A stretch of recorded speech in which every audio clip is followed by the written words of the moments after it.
The word replaceable left her lips like a bullet, cold, precise, final.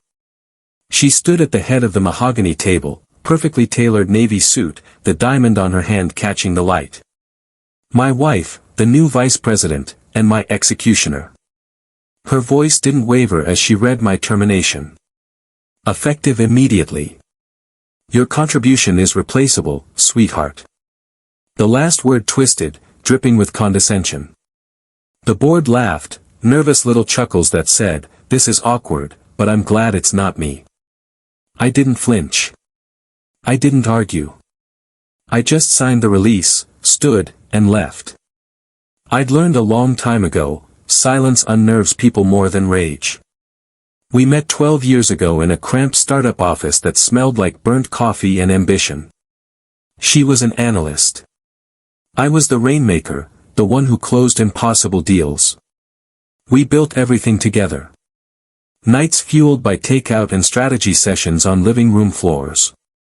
When we married, she said we were unstoppable. A team. Somewhere along the way, she stopped meaning it. The first crack showed 3 months ago. I came home late from a client dinner and found her on the phone in the kitchen, whispering about new leadership direction and taking him out clean. I was supposed to believe she meant someone else. I didn't. When they gave her the VP role over me, I congratulated her. She smiled like a politician and kissed my cheek.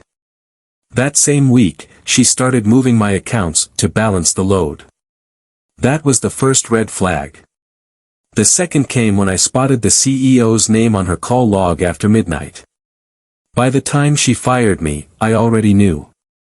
This wasn't just ambition. It was a coup. I didn't drink that night. I didn't shout. I sat in my study and opened the black folder I'd been quietly filling for 2 months, emails, contract copies, client agreements with clauses only I knew how to navigate. The company thought my role was just relationship management. They forgot those relationships had teeth, and exclusive escape clauses.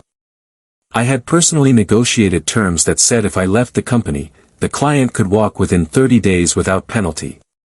For clients. For top accounts. $80 million in annual revenue. I didn't call them. I didn't need to. The news of my firing reached them before the day ended.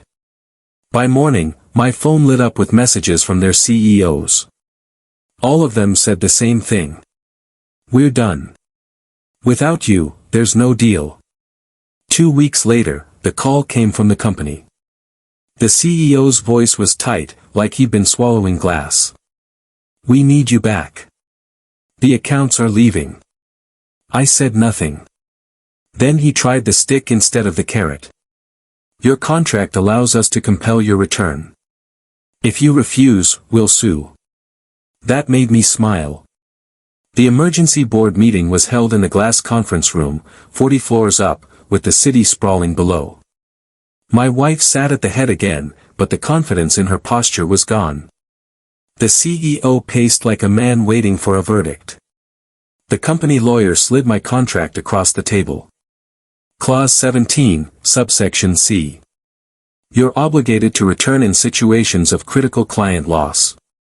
I flipped through the pages slowly. Let them wait. Let them sweat. Then I pointed to one small line buried halfway down the paragraph. The lawyer leaned in, reading silently. His brow furrowed. Then his lips moved as he read it again. That's conditional, he finally said, glancing at the CEO. Conditional, the CEO barked. The lawyer nodded. It only applies if the employee's departure was voluntary. My wife's eyes snapped to me. You fired me, I said evenly, my voice steady but sharp enough to cut glass. That makes the clause void. Her face went pale. The room went still. The CEO looked at her, then back at the lawyer. Is that right?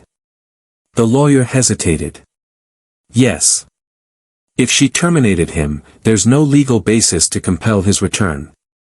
My wife swallowed hard. We can negotiate. I leaned forward, letting the silence stretch. There's nothing to negotiate. The accounts are already gone. Her hands trembled as she gripped the edge of the table. "Oh my God," she whispered. The CEO turned to her like he was seeing her for the first time. His voice was low, dangerous. "You did this?" I didn't need to say more. I stood, buttoned my jacket, and walked to the door. Behind me, voices rose, accusations, panic, the sound of careers collapsing. I caught one last glimpse of her through the glass wall, head in her hands, surrounded by the wreckage she had made. The funny thing about being called replaceable is that it's only true until you prove otherwise. I had built the revenue streams. I had secured the contracts. And I had walked away holding the one thing they couldn't replace. Trust. She took my title. I took her future. Fair trade. What they never understood was that my silence had never been weakness. It was the sound of the trap closing. And when it did, it wasn't just my revenge. It was justice.